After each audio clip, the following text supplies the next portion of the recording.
My ex-boyfriend found out the truth behind my cheating and he's extremely upset now. Okay, when I, 34 female, was 14, I finally got my life back on track after a rough childhood. I lost my dad, was bullied in school and blah blah blah and simply had some rough years.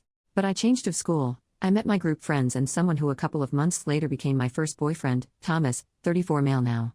I was real happy, I felt like I had found my place finally. I was doing good in school, had a job, and at least 2 weekends a month, my group of friends, I would leave the town to go to a city in the coast or the capital city, just 2 or 3 hours away in car. I'm from Argentina, and we would go to see our favorite national rock bands. We loved it, we were big fans. It was the coolest thing to do back then in my country. Doing pogo, pushing people to get to the front fence, screaming the lyrics, etc. It doesn't seem important, but it is. Basically, when I was 16, my friend group and I head to the capital to go see one of our favorite bands, Callejeros, at a place called Cromañón. I'm not gonna explain what happened, just gonna say that the biggest tragedy of rock happened that night. Lots of victims and lots of people that ended up hurt. I ended up hurt. I still have a big scar on my thigh. 2 of my closest friends passed away that night. It was a big mess. I can never explain what I felt. I remember I started to go out every weekend, I would get super drunk. I avoided talking about it at all. I would leave the room when someone even spoke about it, I kept pretending that everything was fine. That I was fine. In case you're wondering, getting alcohol in Latino America being a minor is not hard, much less in a small town. Plus, I'm from a town where, for some reason, we also go out on Thursdays, and in Latino America, we usually leave clubs and parties around 6 a.m. On Fridays, I would show up drunk at school. But that was common, so no one realized. Thomas was there, supporting me through everything. Working hard to get a smile out of me every day, trying to get me to open up, but not pushing me too much either, hugging me when I needed to.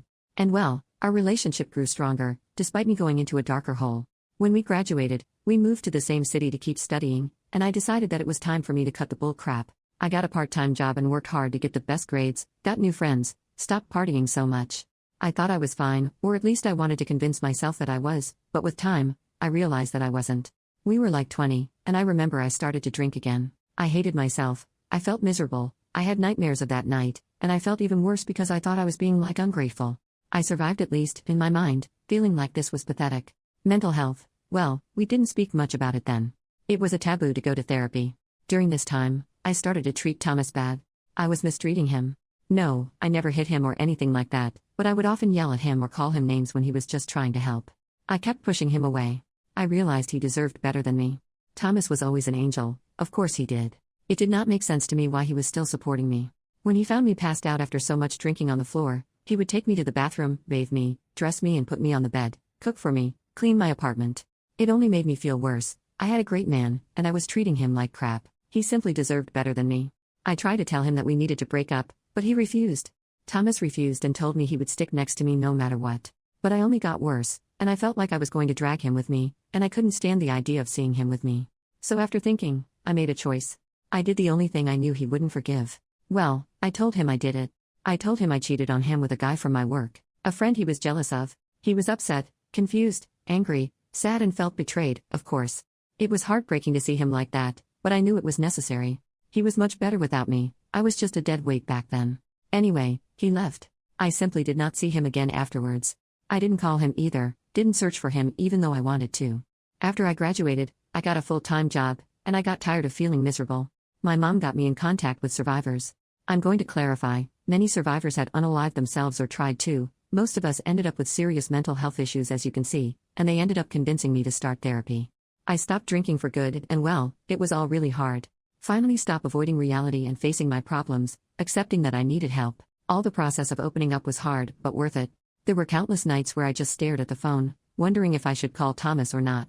I wanted to call him, tell him I had lied, apologize for everything and thank him for everything he did for me. I have to say, Thomas did call to check up a few times, but I always decided not to pick up. I heard a lot of voicemails from him while he was drunk, asking how I could do that to him, but he would still say that he loved me and he asked me how I was. I forced myself to never answer. With time, his calls stopped, I got better and started to go back to my old self slowly. I started dating again, started to have more fun and eventually got married and had a daughter. Life did get better for me, but all that goes up, goes down, and my husband ended up cheating on me. Karma's a beach, I know. I divorced him, and I was able to buy my own house and got primary custody of our daughter. My daughter has been the light of my eyes and, even with everything that happened lately, for her, I would never let myself fall into that depression again. I was and still am happier than ever. Anyway, I got in contact again with Thomas like 5 months ago. He found me on Instagram and just sent me a direct message, and we started to chat, to catch up about life. He also had a kid, a 5-year-old son, but he's not with his mother. It was a product of a one-night thing, and they have a good co-parenting relationship. He has him 2 weeks a month. The thing is, we started to meet up again. Just as friends at first, but then we started to hook up. We would go on dates, but we never talked about the cheating. But finally, I confessed that my feelings for him were back. Thomas told me he was feeling the same, but he wasn't sure about starting anything again with someone who had cheated. That's when I chose to finally open up about what happened in the past, about how I was feeling and how I didn't want to drag him with me, so that's why I chose to lie about cheating on him. Thomas was shocked. He got upset and I remember how he left. He called me later and told me I shouldn't have lied to him about something like cheating, that I should have just tell him that I didn't want to be with him anymore. I explained again my side, and told him I'd rather him to think real bad of me, to be real sad for a while but eventually move on, than to drag him with me, to my dark hole. He just told me that he was an adult that could make his own choices, and that he just wanted to be there for me. I told him I didn't regret what I did, but I apologized for hurting him and hung up, and we haven't talked ever since. He called me yesterday, but I didn't pick up. I wasn't ready to talk with him yet. I have been processing all this information. Despite not being the best way, all these years I believed I was doing him a favor. That even though it hurt him, it was the best for him. Also, I was not even close to be good enough to be in a relationship. I honestly don't know. I do know it wasn't the best way, but I had no strength to reject him. I knew he would have been able to convince me that he wanted to stay with me despite everything. Update: I'm going to start by clarifying that everything I wrote about Croman tragedy, I only wrote it for context. It was over 19 years ago. I only wrote it to explain the place where I was, how my mind worked and how I was feeling.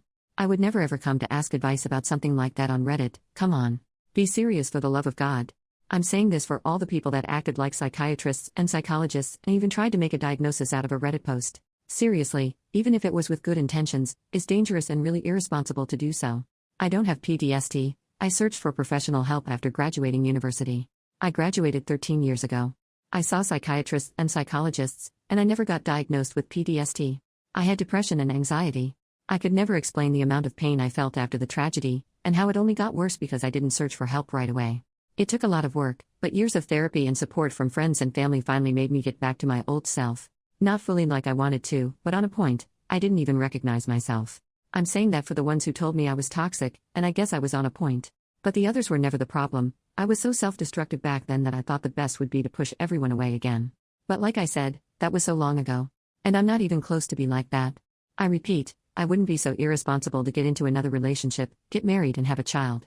When Thomas and I first started to date again, it was like the first years of our relationship. Healthy, fun and full of love. Not like the last year of our relationship. That was definitely the worst year of my life. I've talked about it on therapy for years and years, and I put it behind years ago. Now it's just something that marked me, but that is my past. It left me lots and lots of problems, but well, it is what it is. I survived and should be thankful for it. Now to the point, Thomas and I met up on Saturday, and things went well. We had a long talk. We talked for hours about everything. He opened up about how hurt he felt, how awful the months after our breakup was and how he felt like I was making the choice for him. I told him that I was not only doing it for him, but also for me.